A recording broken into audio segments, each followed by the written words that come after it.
What's up, guys? VinceDao here. Happy Columbus Day. No, it's not Indigenous Peoples Day. Why?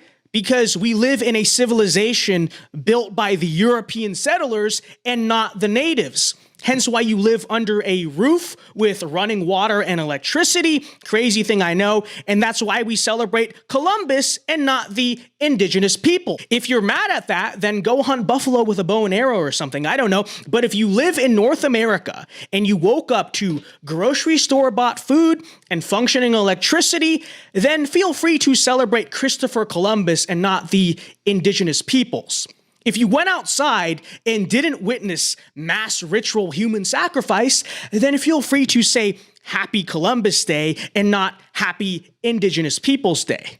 All right, now that they're all mad at me, and for the record, that was all just jokes, of course. It was all just satire. Of course it was. We will get into the topic of today's video, which is the war against Christopher Columbus. So the Ukrainian network, Vyzgrad24, says Ukrainian field chaplain crosses soldiers with holy oil, which I assume is an Orthodox practice, before going into battle. Western liberals were not happy with Ukraine once they saw this. And I'm not even joking. Read some of these replies. Good on Ukraine for fighting back, but it needs to be a more inclusive state in the future. Okay. I never thought I would say this, but this is the first time I dislike Ukrainians since this brutal war started. This is the worst path they could choose now. Religious propaganda? I hope it won't spread, because I'd hate to see more videos like this one. I don't even know how to react to that, so let's continue. How religious are Ukrainians actually? To answer your question, they're 67% Orthodox Christian, but it's okay. I'm sure you'll suppress that once you make Ukraine a vassal state of the liberal world order. Now, unsurprisingly, Mr. Beat is a raging liberal. Well, this weekend, Mr. Beat made a video titled, "The Electoral College Still Sucks." Today, we will be watching that and responding. Think majoritarianism, an idea which says that the majority of the population is entitled to a certain degree of primacy in society, is a good thing. I don't care whether or not the majority opinion is represented. I care whether or not the correct opinion is represented. And what I want is to live in a, I don't know, functional, safe society with working infrastructure, clean streets, healthy families, moral values. And to me, it is far more important that these things exist than it is that the majority opinion gets represented in democracy. So to respond to his statement, no, I actually do not trust majorities to choose political candidates, largely because I observe how brainless and sheepishly majorities act, and precisely don't want that behavior running my political system. The founders recognized that too. But anyways, let's continue. But the founding fathers didn't have access to the same information we do today. No offense to the founding fathers, but you watching this video right now are likely much more informed than they ever were. Well, that just harpens back to what I said earlier, which is just this modern arrogance and lack of humility. I actually don't believe I'm as smart or as exceptional as the founders were, nor are you, nor are most of the high school students who are assigned to watch your videos. You seriously believe that Lakeisha, who shows up to first period history class in pajamas and eats hot chip the whole class, is smarter than the founding fathers? Yeah, let's let Lakeisha write the Constitution. She's definitely a lot smarter than James Madison. I'm sure that'll go great. I'm sure there will be a Bill of Rights protecting the right of the people to charge their phone, eat hot chip, smoke their flash drive. So anyways, that's a little bit past the point. What I really want to address is something that's been underlying the whole video, which is the very idea that we should have a national popular vote election. This debate always gets into the semantics, right? Republic, democracy, indirect democracy. I think the easiest way to understand it, though, is that America is a federal republic. It's in the name. We are the United States. And that is why we decide elections for all federal offices as states more so than we do as people. The reason we have the Electoral College is the same reason we don't do at-large national elections for Congress and instead do them in states and in districts, which, by the way, are drawn by the state legislatures. Mr. Beat claims that we don't decide Congress in the same way we decide the president, but in reality, we actually do, in the sense that both the makeup of our Congress and who our president is are a reflection of what the states decide, not what the national popular vote decides, right? Our Congress isn't decided by a popular vote nationally. It's a collection of proportional representation across the states. Same with the president. Why? Again, federal republic. The identity and the power of the individual states is basically unrivaled in the structure of America. All the other countries that we point to and say they don't do an electoral college, sure. Now, they may have provinces or states of their own, but not one of those systems nearly has the degree of states' rights, states' autonomy, and identity that the American states do. The one last thing I will say is don't get demoralized, okay? Demoralization is a lie from the enemy, okay? The worst thing he can convince you of is this idea that the left won, the war is lost, and resistance is futile. Because if there's one thing we know for certain, if there's one absolute truth that we know in this world, it's this: victory is inevitable.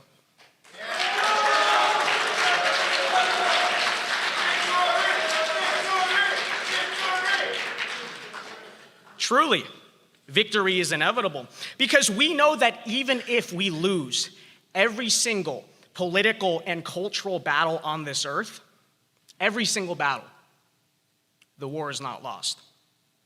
The war is not lost because we know that one day good will defeat evil.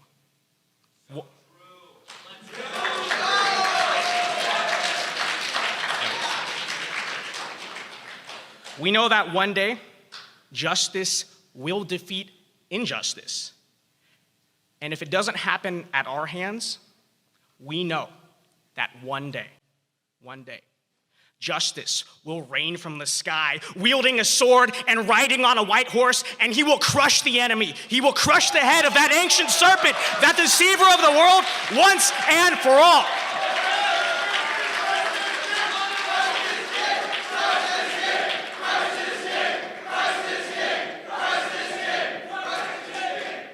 In our darkest hours, let this bring comfort to every American patriot.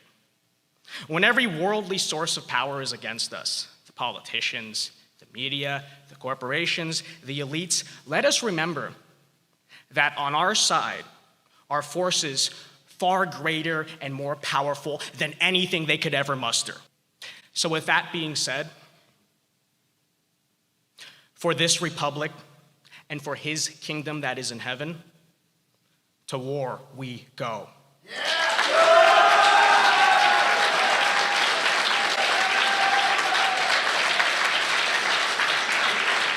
To political war, to cultural war, to spiritual war we go. And truly, even if we lose every battle on this earth, regardless of what happens in any and every battle on this earth, we know that in the end, our day of vindication will come. Do not forget that. Thank you very much, and God bless you all. Thank you.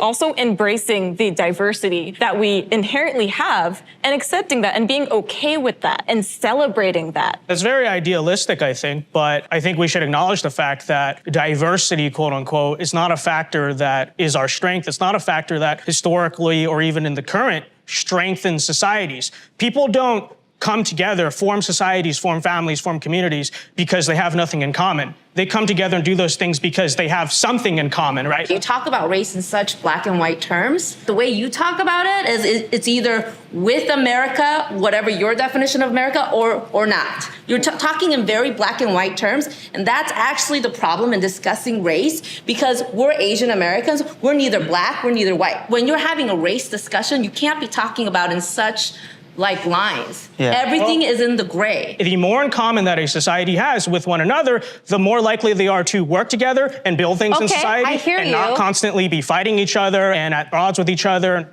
Did you think the Japanese internment was a good thing? Because that was a real assimilation situation. You know what I mean? No, I Do you don't- recognize that the term assimilation has negative history and facts associated with that word? So we do have to be careful in how we choose, because assimilation for people of color have not been good to us historically. That's factual. So let me ask you. We're discussing the model minority myth but and the fact Japanese that internment is a classic example of assimilating Asian Americans. no, So it's do you not. think It's a that- classic example of internment. I mean, they intern people. why- Like, all these attacks that you're seeing the videos of in San Francisco, New York City, newsflash, they're not being prosecuted as hate crimes. So the more correct way to look at it is what is the primary perpetrator of violence against Asians overall, right? Because if we talk about these videos, we have to count them in the statistics, and we're not doing that. And when we do that, we find, well, I'll tell you this, the plurality top perpetrator of violence against Asians, number one, is not happening in rural America, and number two, is not being done by white people. So is it black Supremacists are people that are doing it? Like, is it the black and brown By- people by that are doing statistics- it? by No, that's statistics- exactly Just inherently by violent? statistics- Like, Just say it. I didn't say that. All I Why said beat was, around it? Just all I say it. said- If it's not white all people I or said- Asian people, all who I is said- it? All I said, I didn't say anything about, inherently violent. All I said is that if Well, it's now you did. If it's no one accused you of that, and now if you did. it's a white- So like your No, bias no. is slipping out It's there. clear Can anyone let you me wanna talk here? say it. You should Can anyone just let me say talk it. here? When it comes to Asian hate, the perpetrator is not a white supremacist in New York. Correct. That's all I'm saying. So that's the all problem. that I'm saying. Like, we don't want to blame one race for violence when that's actually not true. Is it white people? Is it white people? It is white people. Are these attacks happening It is white in people. rural- I literally looked up statistics. You do not have to be white to perpetuate white supremacy. No one's saying it's not hard to govern a heterogeneous society, but it is possible to do a lot better than the way that we're fucking doing it right now. It's like we've banked on this myth of white adjacency more than this model minority myth of like, instead of aligning ourselves with the black community who've been fighting for racial justice Yes. and liberation, right, and acknowledging our own privilege and putting our bodies on the line to fight for these movements, instead we banked on white adjacency, and here we are still being pushed Yes. into What subways. is, okay, Right. first of all, what exactly is white adjacency? Is it working hard, having families? I didn't- no, having- no, I no, don't- no, no. I don't understand what the It's issue is. actually- But then number two, wait, let me finish my point. Certainly. I think it is gaslighting when, again, the majority of violent attacks against Asians are not being perpetrated by white people to blame white supremacy.